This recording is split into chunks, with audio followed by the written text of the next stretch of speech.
Lectura del Santo Evangelio según San Lucas. Gloria a ti, Señor.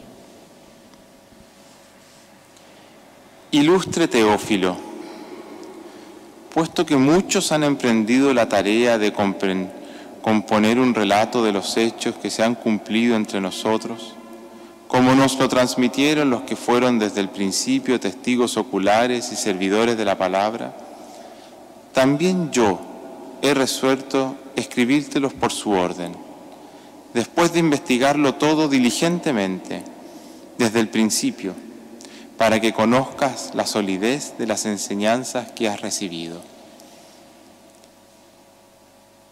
En aquel tiempo Jesús volvió a Galilea con la fuerza del Espíritu, y su fama se extendió por toda la comarca. Enseñaba en las sinagogas, y todos lo alababan. Fue a Nazaret donde se había criado. Entró en la sinagoga como era su costumbre los sábados, y se puso en pie para hacer la lectura. Le entregaron el rollo del profeta Isaías y desenrollándolo encontró el pasaje donde estaba escrito: El Espíritu del Señor está sobre mí porque Él me ha ungido. Me ha enviado a evangelizar a los pobres, a proclamar a los cautivos la libertad y a los ciegos la vista, a poner en libertad a los oprimidos, a proclamar el año de gracia del Señor. Y enrollando el rollo, devolviéndolo al que lo ayudaba, se sentó. Toda la sinagoga tenía los ojos clavados en él. Y él comenzó a decirles: Hoy se ha cumplido esta escritura que acabáis de oír. Palabra del Señor. Gloria a ti, Señor Jesús.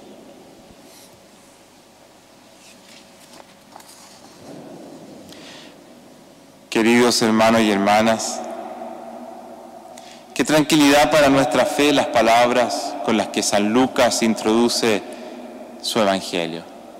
Nos decía: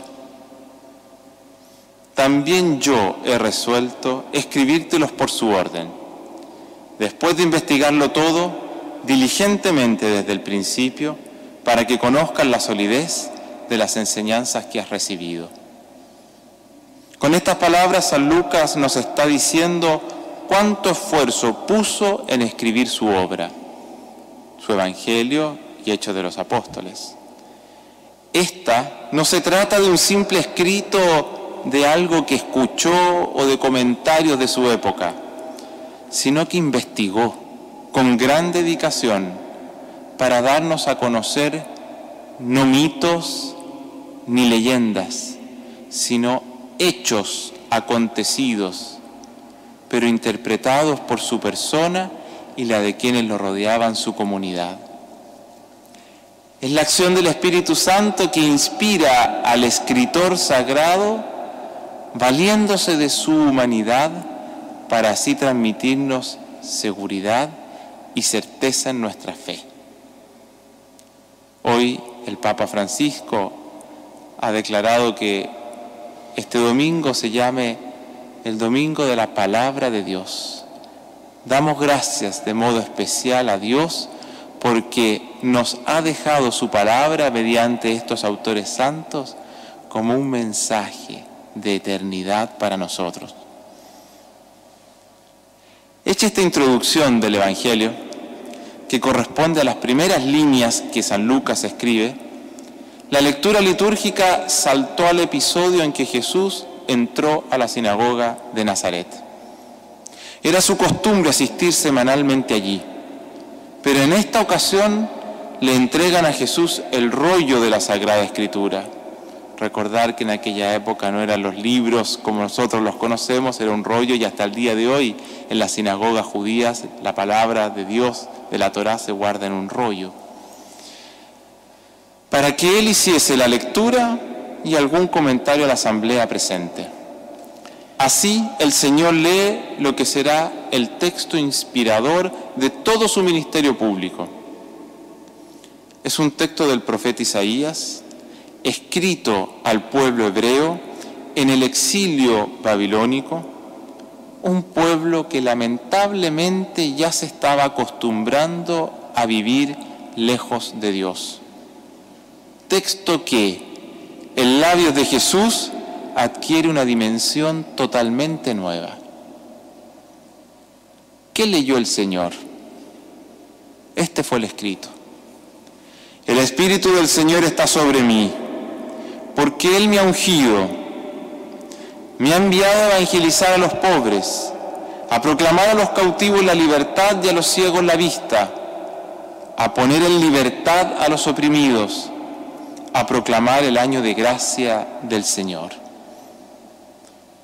Veamos qué significa este texto. Jesús vino a evangelizar a los pobres. ¿Quiénes son los pobres para San Lucas en este escrito? En aquel tiempo, la religión judaica había caído en manos de los fariseos, de los escribas y de los sacerdotes del templo. Ricos todos ellos, no tanto por el dinero que tenían, y que lo tenían de verdad, sino por el poder que ostentaban, sintiéndose fieles y juzgando quién sería fiel o no en el cumplimiento de la ley de Dios. Jesús ya no anuncia un Dios para unos pocos, sino universal para todos.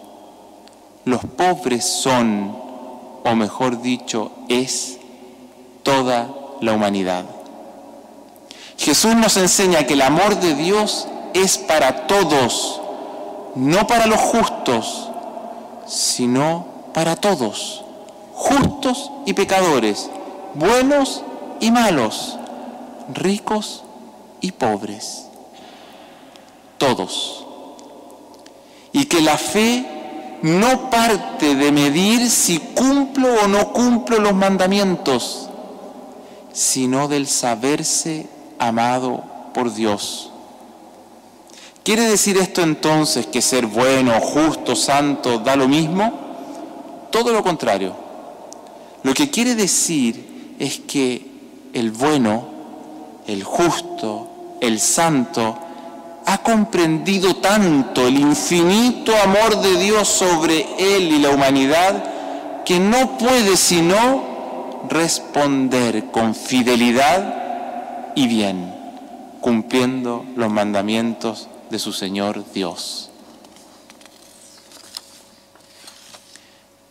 Continúa el texto que leyó Jesús en la sinagoga. Jesús vino a proclamar a los cautivos la libertad y a los ciegos la vista, a poner en libertad a los oprimidos. Hermanos y hermanas, tantas veces el Señor nos habla de libertad. Son muchos los textos en los que el Maestro intenta abrir los ojos a quienes anunciaban y vivían una fe de modo errado, ciego. Tenemos que recordar que la fe no se puede vivir como una esclavitud moral, como si fuese vivir atado por una camisa de fuerza hecha por normas ante el riesgo de pecar. Así era la vivencia religiosa enseñada por los fariseos, escribas y sacerdotes del templo de Jerusalén. Ellos ataban grandes cargas a las espaldas o a las conciencias de las personas, lo cual terminó por desfigurar el rostro de Dios, como si Dios, fuese un ladrón de libertad. Jesús nos invita a anunciar que Dios es todo lo contrario.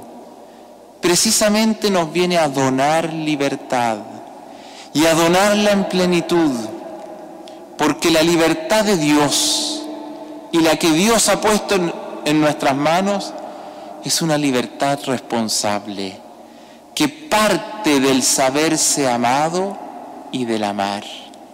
Es una libertad fundada en el amor al tú y no en el egoísmo del yo. Dios bondadosamente quiso correr el riesgo de hacernos libres. Y la historia humana es precisamente eso, el maravilloso y misterioso devenir de una humanidad libre, que acierta y desacierta, sostenida por la providencia divina, logrando que la historia humana, con sus luces y sombras, en vez de ir a una fatalidad, vaya a una eternidad feliz. Ese es el anuncio de Jesucristo. Libertad a los oprimidos. Palabras textuales de Él. Libertad a los oprimidos. Lo cual no es una consigna política, como quizás alguno ha querido usarlo, sino que es la proclamación de la vocación humana que tantas veces se ve oprimida por fuerzas externas o internas que terminan por robarle a la persona lo que le es propio, su libertad. Ay de nosotros si con nuestro modo de ser, si en nuestras familias, si en nuestra querida iglesia, si con un manipulado anuncio del Evangelio, si con nuestros planes pastorales o si con nuestro ejercicio de autoridad, en vez de proclamar a los cautivos la libertad y poner en libertad a los oprimidos, nos proclamamos a nosotros mismos. Eso simplemente lleva a hacer cautivos a quienes les robamos su libertad. Finalmente, el texto leído por el Señor en la sinagoga de Nazaret agrega que Jesús vino a proclamar el año de gracia del Señor. El año de gracia para el pueblo judío de aquel tiempo era aquel que sucedía cada 7 años, conocido como el año de la gratuidad. Era cuando a cada uno se le devolvían sus posesiones, se les perdonaban sus deudas y los posibles litigios. La vida cristiana es una vida de gratuidad. Si no experimentamos la gratuidad del inmenso amor de Dios que perdona a nuestras personas con nuestras historias de pecado, es muy difícil comprender que el ser libres en plenitud no es hacer lo que se quiera, sino vivir en la responsabilidad de responder a ese amor divino. Respuesta de amor que se plasma de modo concreto en el amor a Dios y en el amor al prójimo. Porque difícilmente podemos amar a quien no vemos si no amamos a quien vemos, el prójimo. Hermanos y hermanas, el rollo de las Escrituras Santas, Jesús lo cerró, y cual maestro en la sinagoga de Nazaret se sentó y agregó: hoy se ha cumplido esta escritura que acabáis de oír.